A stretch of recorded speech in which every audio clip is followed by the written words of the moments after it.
Yay, the kids are finally asleep. So do you feel like... Playing a game? I've got a feeling a boss fight's coming up. Ooh, I just got wrecked. Headshot, baby. Ooh, it's your turn to get the baby. So are you up to the challenge? Run, run, run, run, run. And we're dead. That's when I realized I have no idea what I'm doing. GG. Welcome to the KJ After Dark Gamer Parents podcast, where the kids are asleep and the parents can game. If you're new here, my name is Kevin, and with me is my co-host and wife, Joanne. Joanne, you want to say hi? Hi, everyone. Now, hopefully the kids stay asleep this time. We actually have kind of a crazy story from last night. We were in the middle of a gaming session when we heard a really loud crash. Uh-huh. And immediately I thought it was our 3-year-old who was up to no good, because we just moved him into a toddler bed, so he has complete freedom to get out of bed whenever he wants. He's been really good about staying in bed, though. Yeah, true. Yeah, he has. But I thought maybe we were going to catch him knocking something over. But anyways, I burst out of our game room, and as soon as I did, I realized it could have been an intruder. And luckily we had some lights on, or I kind of would have been freaked out. Yeah, so we checked things out, and I found our light fixture that is normally hanging over our kitchen table just sitting right there in the middle of the table. So the whole fixture actually fell from the ceiling. Like, yeah. OMG. Yeah, I've never really liked that light fixture anyways. Yeah, you're always complaining about how bright it was. Well, yeah, it's like right in your face, blinding you if you're sitting at that table. So honestly, I'm surprised you haven't thought this was my doing yet. Sus. Anyway, there was huge news this week in the industry as Microsoft announced that they are acquiring Activision Blizzard for $68.7 billion. So Call of Duty, World of Warcraft, Overwatch, Hearthstone, Candy Crush. So didn't Microsoft acquire another company last year? Remind me if I'm wrong. Yeah, last year they acquired ZeniMax, which is parent company of Bethesda, for only $7.5 billion, which is a huge difference compared to the almost $70 billion that it took to acquire Activision Blizzard. So just a little bit of comparison there. And if anyone doesn't know Bethesda or ZeniMax, they're over games like Fallout, Doom, Quake. Oh, they are definitely on a roll. Microsoft, that is. Yeah, now there's a lot of talk going around as far as what's going to happen with Activision's games, especially with Microsoft acquiring the company, and if they'll continue to put games on their competitor's console, that being Sony's PlayStation. Now, I don't think they can make any changes to games that are already released. If you look at how Microsoft is handling the Bethesda acquisition and those games, it may hint as to show how they may handle Activision. They've already announced that Bethesda's Starfield, which is a space-themed role-playing game scheduled to be released this November 2022, is not going to be coming to the PS5, only Xbox and PC. Now, most Bethesda games in the past have always been available on PlayStation consoles, and then again, Quake Remastered, which was released back in August, was made available on the PS4 and PS5. Starfield does seem to be like the larger release of those two, so it's still difficult to tell what Microsoft will do with future games, just because one game did release on PS5 and 4, and then the other they will not, so hard to tell. Yeah, and also I read that Microsoft plans to add Activision Blizzard games to the Game Pass as part of the deal. And, just thinking out loud, I wonder if we won't need to subscribe to the World of Warcraft anymore, because we do have that Game Pass, but I doubt it, because I don't know, I think Blizzard made a lot of profit out of the subscriptions, so I'm probably assuming either the Game Pass pricing will increase or they will just continue to retain the WoW subscription. I guess only time will tell.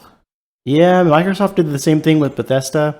They added all their games to the Game Pass as well, so like Fallout and Doom, those games are on Game Pass already. It sounded, yeah, like you said, it sounded like they were planning on doing some of the same stuff with the Activision Blizzard games. Although I don't know what they would do around the World of Warcraft subscription fee. I want to say that's like $15 a month, which is like more than the entire cost of Game Pass per month. So I mean, if they just literally moved it over and covered your subscription within the Game Pass, it wouldn't make a lot of sense to just buy Game Pass. So I don't know if they're going to do that. I mean, the World of Warcraft games themselves, you still have to pay for, so maybe like those will be included in Game Pass, but you still have to buy the subscription. That's probably how I see that happening the most. But then they'll probably also have games like Overwatch, Call of Duty titles will probably be in Game Pass. So I think Call of Duty making its way into Game Pass would be a huge plus. A lot of people will probably just pick that up instead of buying a new Call of Duty game every year. It almost covers the price of the Game Pass right there. So I think that could be a huge win for Microsoft. Yeah, I bet. I mean, that'll also attract a lot of other people who are already currently on the Game Pass and have not tried all these games yet to try them out, don't you think? Yeah, I think it's fun. It's definitely interesting, and Game Pass is what we picked up here recently, just so we could try a variety of more games together, which we'll get into.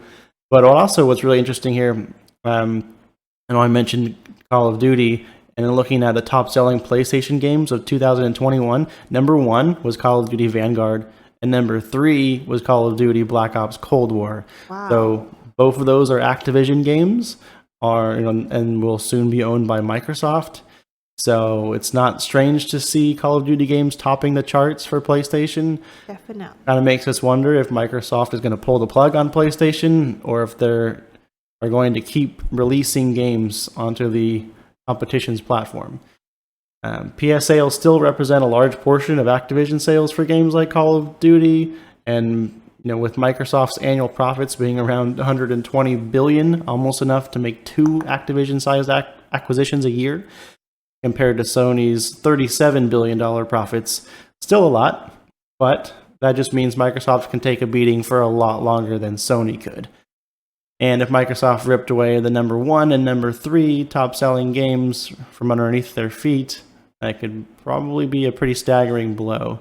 I don't think they would do that with the current Call of Duty titles, but I mean, Call of Duty releases a new game every year, so it'll probably be something in the top 5 almost all the time. So I think it would be interesting if someone like Apple, though, came out with a game console with $152 billion in profits. I think they could really contend with Microsoft as far as just how much money they have behind them.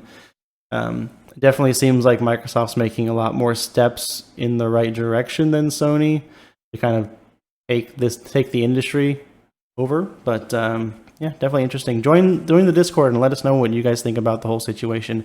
Personally, I don't think it's a positive change for the industry. Generally, more competition is better for us, the gamers. Especially as more of a Sony fan, I really think this gives Microsoft an edge. I know I'm not the only Sony fan, since they have sold nearly twice as many units this generation as Xbox. But if our favorite developers like Activision keep getting bought out by Microsoft and become Xbox exclusives, how many of us are going to be brought over to Team Microsoft? I'm already seriously considering getting a Series X, and I haven't owned an Xbox since the original Xbox, so that's saying a lot. Anyways, that's just my thoughts on it. Be sure to share yours with us. So in our previous episode, we have mentioned that we will be streaming on Tuesdays, and then we're going to provide a feedback on a game that we were playing. So for this week, we played Overcooked 2, and we actually stream it on YouTube. Go check it out, subscribe, like, leave some comments if you can. However, there were some technical difficulties, and sadly, my voice couldn't be heard over the mic. Yeah, okay, that was my fault. I'm responsible for setting up the stream, and we're new at it, so bear with us. Have a little patience. Yeah, you can't hear Joanne at all, and trust me, she's a lot more entertaining to listen to than me. So you guys definitely missed out there, but we'll make sure we get it right the next time. That being said, the week this episode comes out, we will not be streaming just because I'll be traveling for work on Tuesday, so we won't be able to get a stream in this week. but we'll definitely get back at it next week. That being said, we did get to play Overcooked 2 for a good while. Got to try the arcade mode versus the story mode, all the different avenues that you can play the game. Probably advanced mostly in the story, and definitely have a lot to say about it. Yes, definitely. Yeah, we'll kind of jump in on our thoughts about the game, as far as what we liked about it, what we don't like about it, anything we found interesting about the game. Joanne, do you have anything on your list as far as what you liked about the game? Well, before I share what I like and dislike about the game, I think it's only fair that we share the brief summary on how the game works so that our listeners who have never played it before can kind of get a picture of the game we're talking about, Kevin. Yeah, sure. I can kind of run through how the game works for anyone who hasn't played it before. It's not a huge title. It is on Game Pass, which is kind of one of the reasons that we're playing it too. And I hadn't heard a whole lot about it. I knew it had something to do with cooking, being called Overcooked, and had heard that it is an interesting game to play with your couple, just because of the communication required in the game. And people can say, like, beware of playing it with your spouse or your significant other for that reason. And so basically in the game, you each control a character, and you're in a kitchen, and orders come up with different meals that you need to make, and each meal has like a set of ingredients, and you need to prepare those ingredients like a certain way, and then you need to combine them all together to make the meal. You need to worry about plates, because you have to serve the meal on a plate. Obviously, when those plates are used, they can become dirty. You have to wash the plates. And then just for the ingredients to make the meals, like for example, if you get a tomato, you have to cut up the tomato first. And then you have to cook it, and then you can combine it with other ingredients. So like there's different stages to, like, with each ingredient that you have to go through to get it prepped to like become part of the final meal. And so, while one of us is cooking noodles, the other one's chopping up tomato to make like a spaghetti or something, right? So we're kind of working together to each make certain ingredients for like the final meal, because like a lot of times on the levels you'll be like divided from each other. So I'm forced to do one part, she's forced to do another part, and then if she's behind, I can't really help her, or if I'm behind, she can't really help me, or I need her to pass me noodles. So you're reliant on each other to take certain actions, or else you can't really progress or do your part. So you like really have to be able to communicate like with them on like what you need, based on what you're doing on your side, while they're trying to handle their own thing. And there's just so much going on. It's definitely a game that you need to be able to multitask at, because you need to be looking at what orders are coming up, and you might have like 5-6 orders up at the same time, and you have to kind of know what those are and what you're needing to prepare. If you're behind on potatoes or chicken or whatever kind of vegetables, or buns if you're making hamburgers, or tortillas if you're making burritos, you need to know like where things are and what you need to be getting, and obviously where plates are at and all that kind of thing.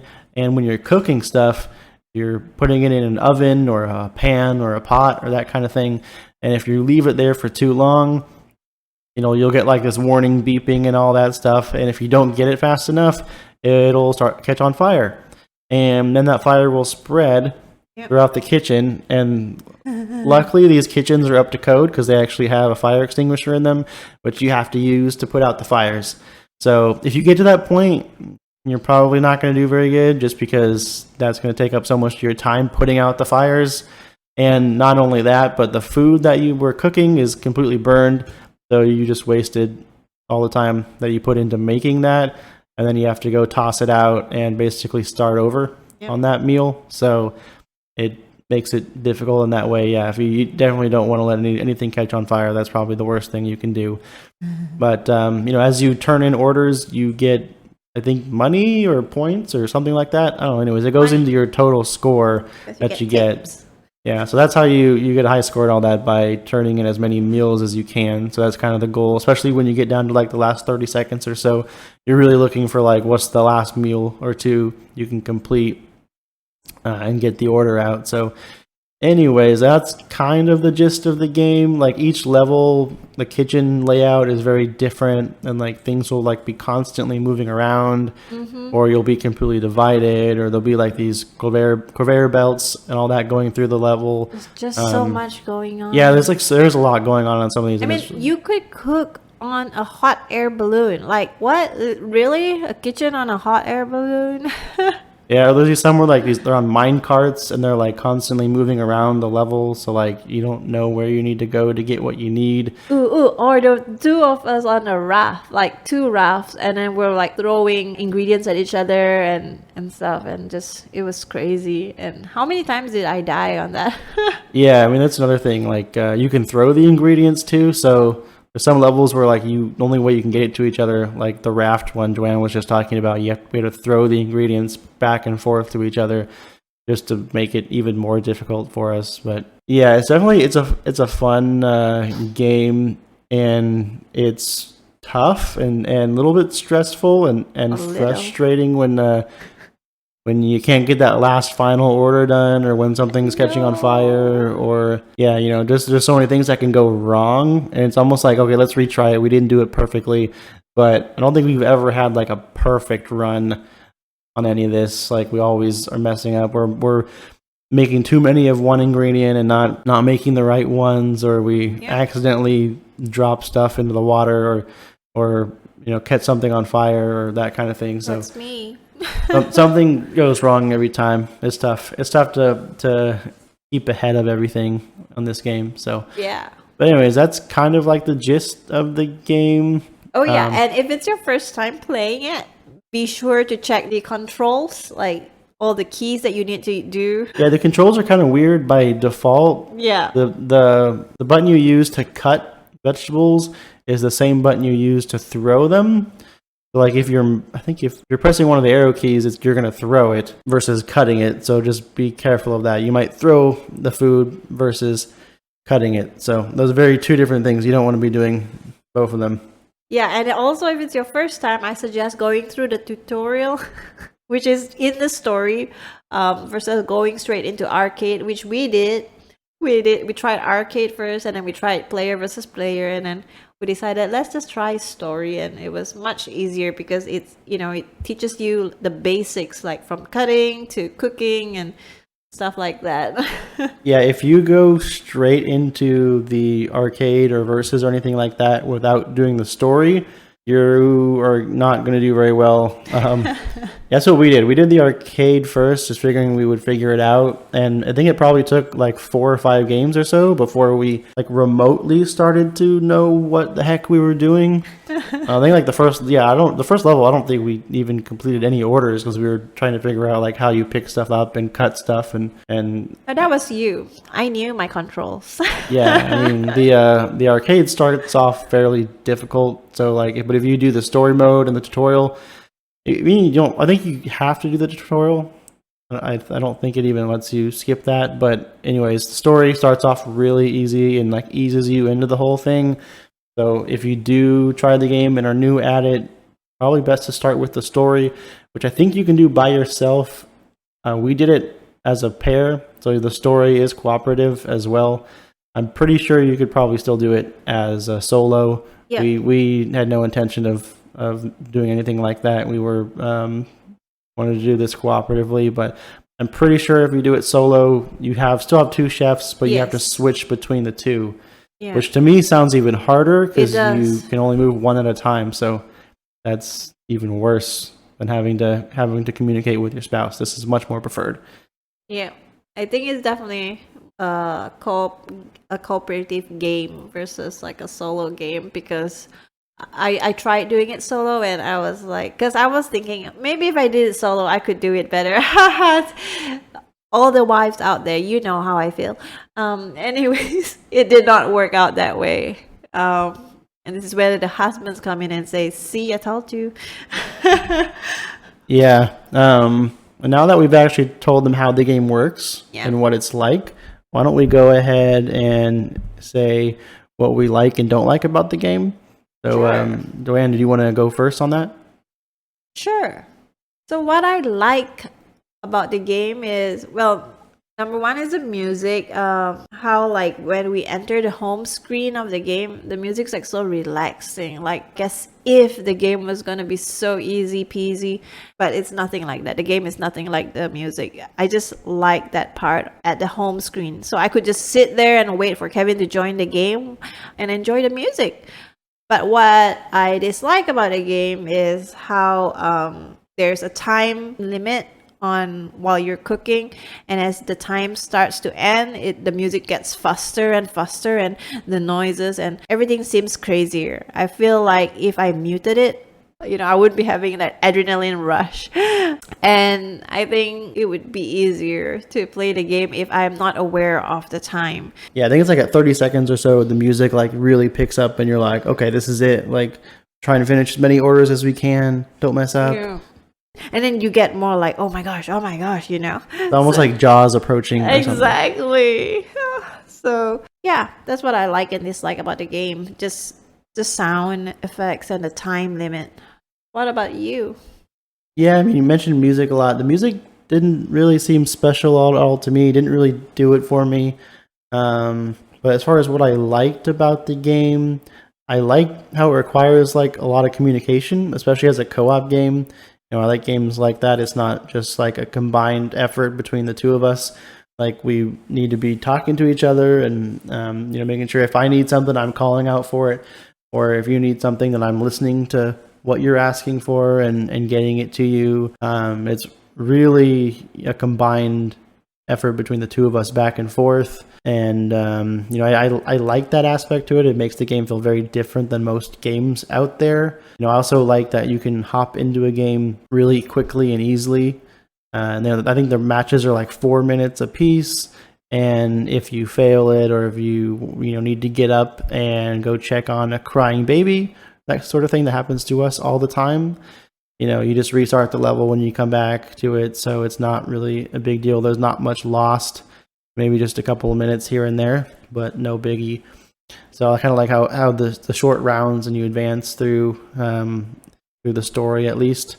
That's kind of mostly what I like about it. I like the suspense that you're kind of sitting on your edge of your seat, like trying to do as much as you can. Like for those 4 minutes that you are playing the round, I feel like you're trying to rush from one thing to the next and not waste any time to make sure you get as many meals done as possible. I know this is like the one game that you cannot AFK from. Yeah, even like the first few seconds, like if you have it minimized or you like a few seconds late, like, well, there you go. There's like one less order you can complete maybe. It's definitely one that you can't just like relax and chill playing. Like it's rushed the entire time, which I guess kind of makes sense in like the kitchen environment. Probably what it's like. I've never worked at a restaurant, but that's no, this my is sense. not like a real restaurant, Kevin. No, yeah, of course not. But I'm just saying, like when you're cooking, you can't just take a 5-minute break while something's on the stove. Probably, that's true. Yeah, but also we wouldn't be like running away from a swamp or be on a you raft or be in a hot air balloon. Yeah, that's for sure. Or in a mine or that kind of thing. That's funny. Yeah, they also have a lot of DLC for the game. It seems like a few different packages that are out there. I think it was paid DLC, although I didn't check for certain. We didn't really get through all of the main game stuff anyways, so I didn't really get a chance to look at DLC. But I've heard that's pretty good, and maybe we'll check that out at some point, especially if it is free, but I don't believe it was. So I do like that they at least have some DLC for the game.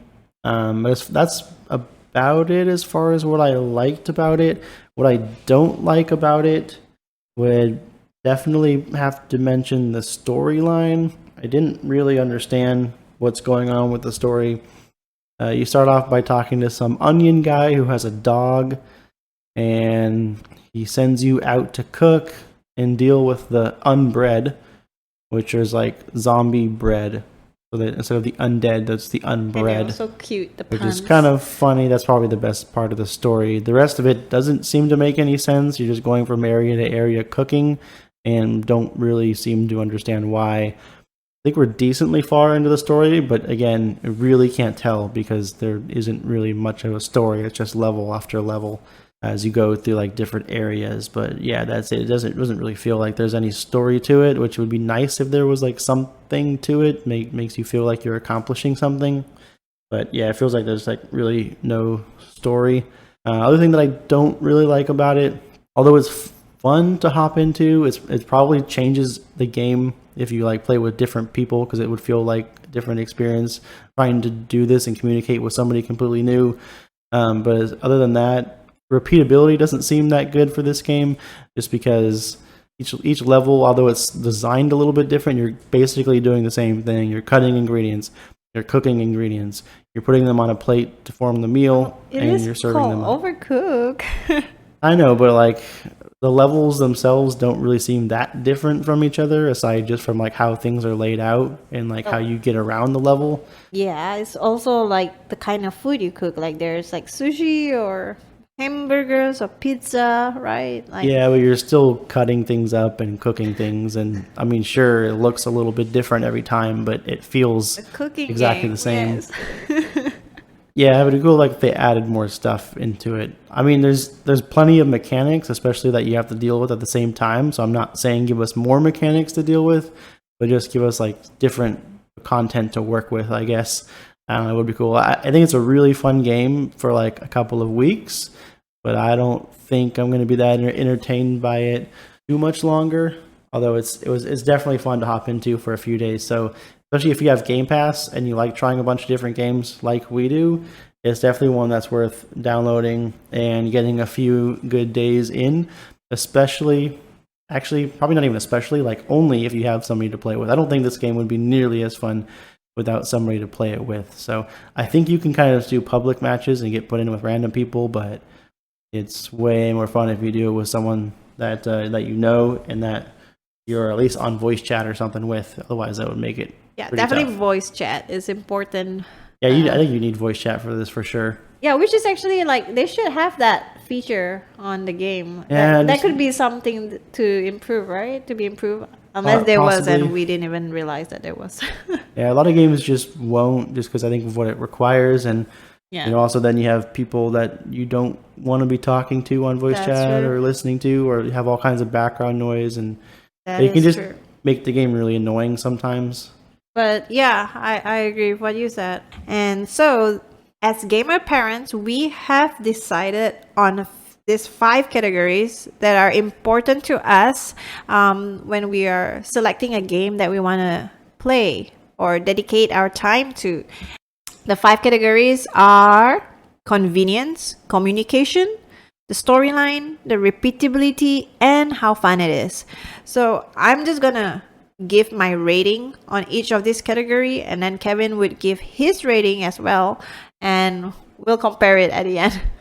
So for convenience of game playing, I give it a 9 out of 10 because as gamer parents, like sometimes when we're playing a game and then the kids need us, or even when they're asleep, they could wake up in the middle of the game and cry. So how easy it is, how convenient is this game to just step out of and attend to the needs of our children. It's pretty convenient, I would say, because it's really short. Each level is like, let's say 4 or 5 minutes. But even then, you could easily like restart the level if you have to step out. So I would say it's pretty convenient for gamer parents to try out this game. What about you, Kevin? What's your score on it? Yeah, so for convenience, I am giving this one a 9 also, so same as you. But I think this one's kind of more obvious. It's definitely on one end of the spectrum, with the rounds being pretty short, and there's really nothing keeping you in the game in between rounds. Super easy to step away. Even mid-round, if you just need to restart it after you get back, is not really that detrimental. So again, super easy to pick up, put down, jump into a game, jump out of it really quickly. So yeah, definitely a 9 on convenience. That one was easy. It's not a 10 just because you at least give up a few minutes of that you invested into the level, but really minimal, not much. So definitely a 9. But the next category was on communication.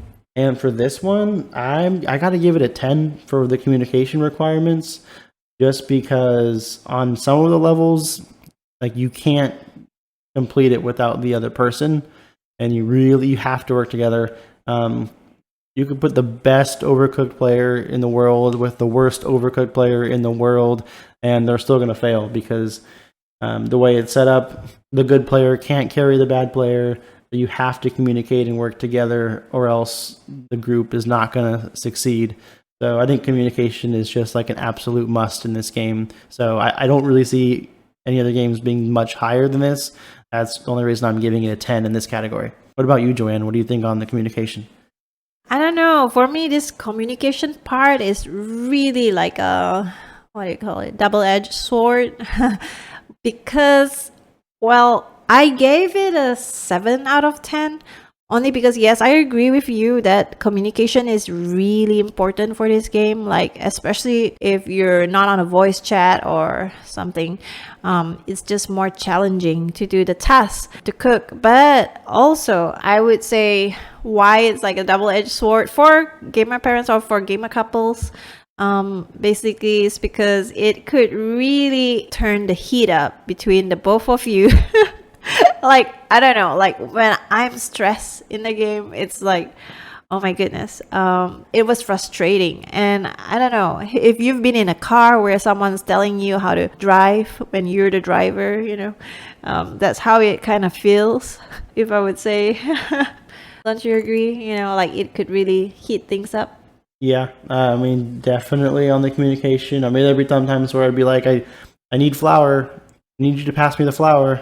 I need flour. And then, like, she's busy doing something, and, like, I can't advance my part until she passes me the right ingredient.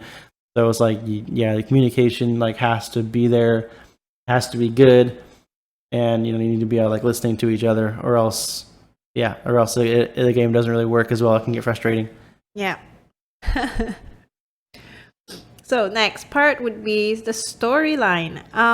For me, the story is kind of like, it's kind of cute. I mean, it's very obviously it's a cooking story, so your job is just to cook from chapter to chapter. So I would say a 6 out of 10 for this. I mean, it didn't really make much sense to me, but hey, it's all fun. It's all fictional, so yeah, just not my cup of tea. So 6 out of 10 for me. What about you, Kevin? So a 6 on the story. I really think you're being too nice to the game on this one. Really? Oh, I mean, you heard me say I didn't really like the story earlier, so I'm not going to give it a good rating. For the story, I'm giving it a 2. What? The only reason I'm not giving it a 1 is because I thought the unbread was funny. I thought that was a funny play on words, and then when you actually get to see the unbread in the game, they're like these zombie-looking bread dudes with like a bite taken out of them. Oh, they're so cute. So that's the only thing I liked about like the game story-wise, and that's that one thing, and that's the only reason I'm giving it a 2 instead of a 1. But yeah, I'm sticking with the number 2 for that one. Ooh, harsh. I know, you gotta be real though. Yeah, Something I didn't am. really care for about the game, but yeah. So next category is on repeatability. Joanne, what do you think about the repeatability of this game? As much as I like it, I would give the repeatability a 5 out of 10. Only because it's just like not my kind of game. I know like a lot of other people who would enjoy it, and like even Candy Crush or something. A lot of people would enjoy it, but it's just not my kind of game. So I would say it's fun for me, for maybe now that it's new to us, since we just tried it, but I probably wouldn't be playing it like in the long run. So yeah, for me it's just a 5 out of 10. What about you, Kevin? Okay, that's fair. For me, I gave it a 7 out of 10 on repeatability, just because I feel like it's a game that could kind of keep you occupied for maybe 2 or 3 weeks before kind of getting bored with it. But I do feel like, even stepping away from it and then coming back to it, say like a few months from now, I think I could still have some fun with it. So it's a game that I think as long as they're not playing constantly, if you played every once in a while, it would be pretty fun. The game doesn't seem to have like a whole lot of content. It's not a huge game.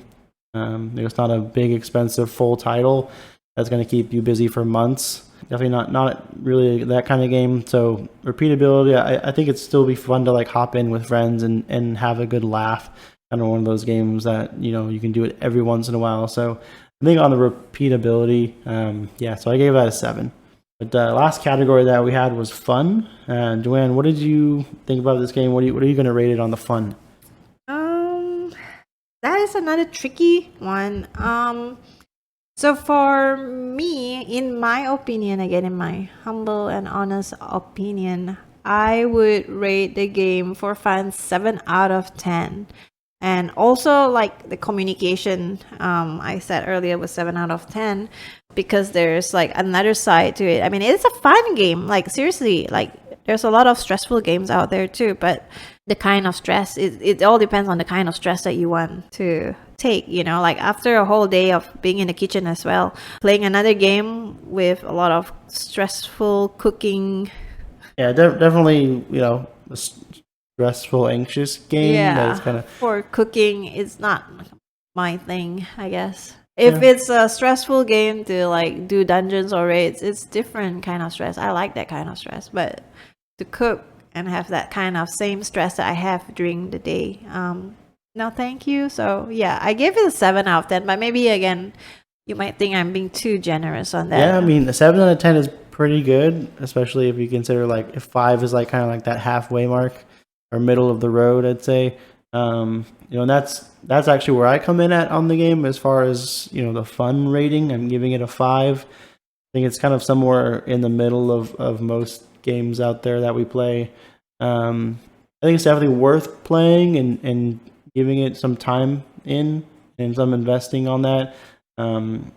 Again, that's considering having somebody to play with. So if this was solo, I would have probably stopped playing it after the first day, but it's a lot more fun with another person. And so even with that, that's kind of giving it a 5, which I guess in my eyes is kind of more average game out there. So could have some improvement for sure, but still it's a little bit of fun. Yeah, I can admit that for sure. So that was the end of our ratings. I did tally them up here while we were talking, and my total was a 33 and Joanne's was a 34. So these were in the categories that were important to us. So based on that, she's enjoying it a little bit more, but not much. We're basically even there, pretty much. Pretty similar on the total ratings, although in different categories for sure. Especially when it came to that story, I just couldn't really get into the story. That was the only area that was bad. That's how we look at things differently, you and me. Yeah, that's why you complete me. See? Oh, so sweet. Oops. Sorry for the cringe, guys. Yeah. Anyways, guys, thanks for tuning in and listening to this week's episode and letting us talk to you about Overcooked and kind of giving our ratings of what we thought about the game, what we liked, what we didn't like. Appreciate you guys listening. Make sure you check out the YouTube stream. Although it doesn't have Joanne's voice, next time it will. It'll be a lot better. But also you can check out our Discord, our Instagram at KJ_after_dark. Perfect. Thank you. Check us out there on Instagram. We got some cool stuff going on there, as we mentioned last week. Speaking of last week, if you didn't catch episode 1, go back and listen to episode 1. We talked a lot about who we are and how we got to where we are today, as well as the games that we like and what kind that we like and why. So some pretty interesting stuff in there as well. So anyways, thanks for tuning in. Thanks, Appreciate you guys, and we will talk to you next week. See ya.